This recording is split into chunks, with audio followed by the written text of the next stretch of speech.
Hello बेटा, good morning.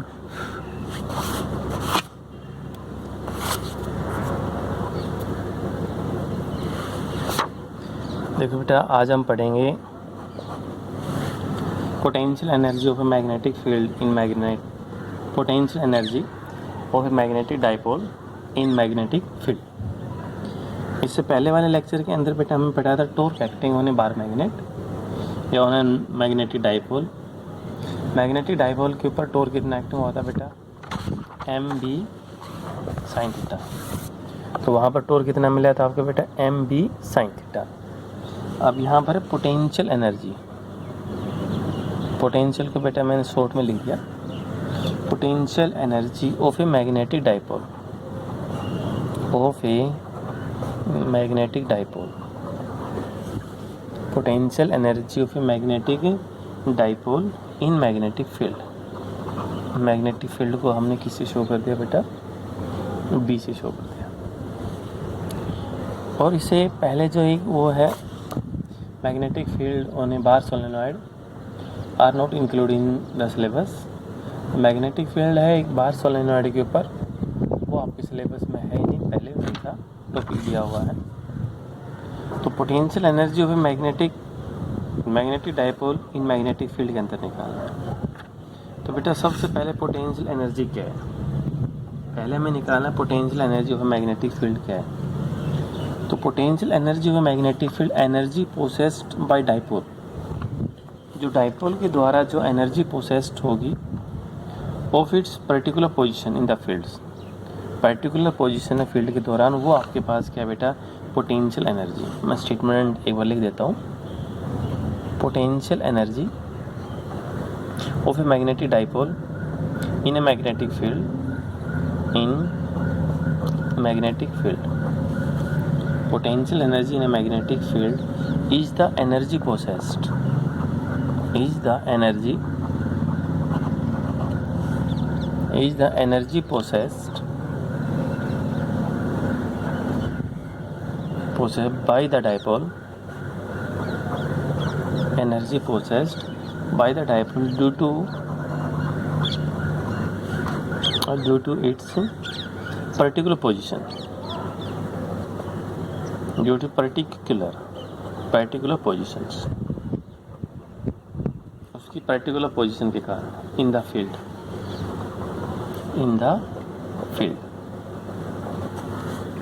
ये क्या कहता है कि अगर मैग्नेटिक फील्ड के अंदर आपने मैग्नेटिक डाइपोल रखा है तो उसकी पर्टिकुलर पोजीशन के कारण जो एनर्जी प्रोसेस होती है वो एनर्जी किसके बराबर होती है बेटा? पोटेंशियल एनर्जी के। वो एनर्जी किसके बराबर होगी? पोटेंशियल एनर्जी के बराबर। देखो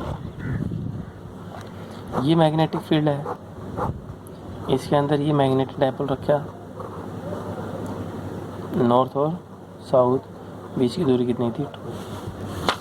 अब बेटा ये डाइपोल है, रोटेट होना स्टार्ट हो जाता है। This dipole is rotate with clockwise और एंटी क्लॉकवाइज इन डायरेक्शन। जो ये डाइपोल है बेटा रोटेट होना स्टार्ट हो जाता है क्लॉकवाइज और anti clockwise in the direction. Clockwise या एंटी क्लॉकवाइज डायरेक्शन के अंदर रोटेट होना स्टार्ट हो गया। तो रोटेट होना स्टार्ट हो गया तो आपको एनर्जी निकालना। एनर्जी निकालने से पहले आपने क्या चाहिए? वर्क चाहिए। एनर्जी किसी भी प्रकार की अगर आपसे पूछे तो first of all find work done, then these work done change into energy, तब वो वर्क डन एनर्जी के अंदर चेंज हो जाता है और उस एनर्जी को हम उसी का नाम दे देते हैं। ठीक है, तो वो तो आपके पास होगा। अब हमें वर्क डन चाहिए रोटेशन के केस में चाहिए। तो जहाँ हॉरिजॉन्टल की बात करें, हम सिंपल की बात करें, वहाँ तो वर्क डन क्या है? Force into displacement. वहाँ तो वर्क डन क्या होगा कि फोर्स इनटू डिस्प्लेसमेंट।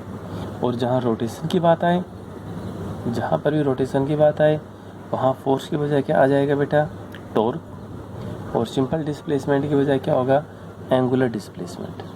ठीक है, सिंपल डिस्प्लेसमेंट की बजाय क्या होगा वहाँ पर है कि एंगुलर डिस्प्लेसमेंट। फोर्स की बजाय क्या होगा? सिर्फ टॉर्क। और सिंपल डिस्प्लेसमेंट है उसकी बजाय क्या होगा? Angular displacement. अब बेटा इसके ऊपर टॉर्क कितना एक्टिंग हुआ था? When the magnetic dipole place in magnetic field it experience A torque कितना आया था? mb sine theta. ठीक है, वहाँ पर बेटा टोर कितना आया था आपके पास है एम बी साइन थीटा, लेकिन हमें चाहिए वर्क डन।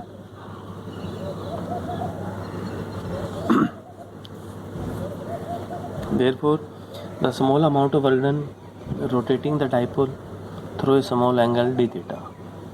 अगर इसके ऊपर हमने small amount of work done चाहिए, small amount of work done है if this dipole is rotate with the small angle theta, तो वहाँ पर कितना होगा बेटा डी डब्ल्यू टोर इनटू स्मॉल डिस्प्लेसमेंट क्या होगा डी थीटा।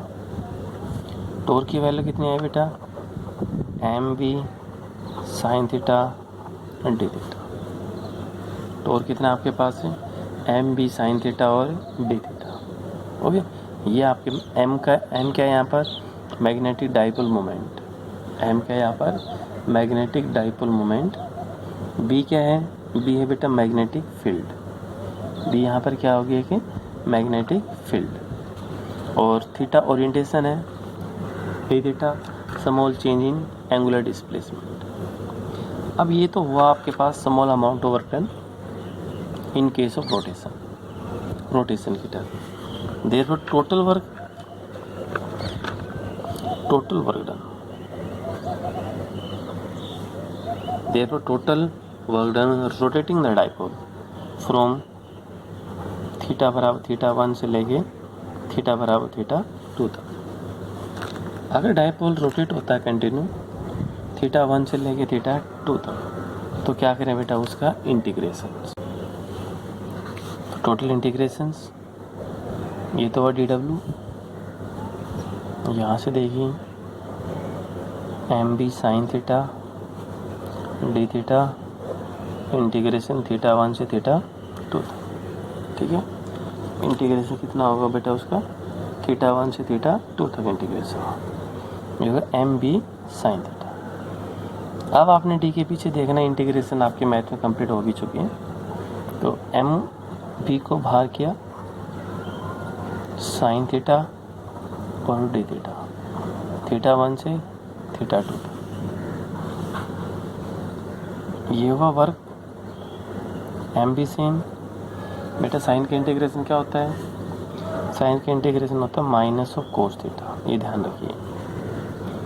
कोस का होता है माइनस ऑफ साइन और डिफरेंशिएशन होता है, differentiation is opposite to the integration. Minus cos theta 1 से थीटा 2 तक कितना हुआ थीटा 1 से थीटा 2, माइनस साइन को बाहर कर लीजिए minus M B cos theta theta 1 से थीटा 2। ठीक है, कितना होगा आपका थीटा 1 से theta 2 work upper limit minus lower limit कोस थीटा 2 माइनस कोस थीटा, कितना होगा कोस थीटा 2 माइनस कोस थीटा 1। ये हुआ कोस थीटा 2 माइनस क्या होगा बेटा कोस थीटा 1। अगर थीटा 2 आपके पास थीटा है, थीटा 1 कितना 90 डिग्री, ये कितना थीटा 2 बराबर कितना थीटा और ये कितना होगा 90 डिग्री, तो आपके पास एनर्जी क्या जाएगा these work done change into energy. ये वर्क डन एनर्जी के केस में चेंज हो जाता है और उसी एनर्जी का नाम क्या कहते हैं बेटा पोटेंशियल एनर्जी। ये होगा minus M B cos theta 2 minus cos theta 1। तो बेटा ये आपके पास एनर्जी है और यही एनर्जी किसके अंदर स्टोर हो गई है पोटेंशियल एनर्जी के अंदर। अगर इसकी आप स्पेशल केस करना चाहो, एक बार ये थीटा ये 90 फिर ये 90 ये थीटा, ओके, तो ये बुक में इसकी स्पेशल केस भी दे रखी है, वो एक बार आप इसकी स्पेशल केस जरूर देखिए। अगर थीटा 180 डिग्री आता है तो डाइपोल क्या होगा अनस्टेबल, और 0 आता है तो बेटा वहाँ पर क्या होगा स्टेबल। जैसे potential energy of electric dipole place in electric field, वो टॉपिक आपने क्या था इलेक्ट्रिक डाइपोल के ऊपर प्लेस किया था, तो वो उसके साथ। अभी इलेक्ट्रिक डाइपोल की बजाय सिर्फ यहाँ पर क्या होगा एक मैग्नेटिक डाइपोल, ओनली सिर्फ क्या होगा मैग्नेटिक डाइपोल। तो जैसे ही मैग्नेटिक डाइपोल को यूनिफॉर्म मैग्नेटिक फील्ड के अंदर रखा तो वहाँ पर बेटा टॉर्क कैन बी एक्सपीरियंस, यानी टॉर्क आपके पास मिल जाएगा। टॉर्क हम पहले फाइंड आउट कर चुके हैं, torque acting on magnetic dipole या on a bar magnet place in magnetic field कितना आया था, एम बी साइन थीटा। ये आपके पास क्या था, ये टोर। तो टोर कितना है, M B sine theta. Therefore, small amount of work done when this dipole is rotating with small angle d theta. तो small amount of work done, force की बजाय क्या आ गया, टोर्क। सिंपल डिस्प्लेसमेंट की बजाय एंगुलर डिस्प्लेसमेंट, टोर्क का मान रख दिया। टोटल वर्क डन इंटीग्रेशन किया, θ1 से θ2 तक, ये इंटीग्रेशन होगा। एम बी साइन थीटा और डी थीटा, θ1 से θ2 एम बी साइन थीटा और डी थीटा। तो यहाँ पर वर्क डन क्या आ गया बेटा, एम बी साइन का इंटीग्रेशन क्या होता है, minus cos, upper limit minus lower limit, ये स्पेशल केस इसके में। पीछे बेटा पार्ट में हर पार्ट के अंदर कंसेप्चुअल क्वेश्चन दे रखे हैं, वो आप ज़रूर से ज़रूर पढ़िए। जितने आप कंसेप्चुअल क्वेश्चन पढ़ेंगे उतना ही आपको बेनिफिट होगा। कोई सा क्वेश्चन अगर आपके समझ में नहीं आता है कंसेप्चुअल क्वेश्चन, आप मेरे से कॉल कर सकते हो, नंबर आपके पास है, सभी के पास है, and you can call now. तो आपको आसानी से बिना हेजिटेशन के साथ कर सकते हो, सर ये क्वेश्चन नहीं है, आपकी प्रॉब्लम सॉल्व। ठीक है बेटा, तो इसके अंदर इतने, थैंक यू।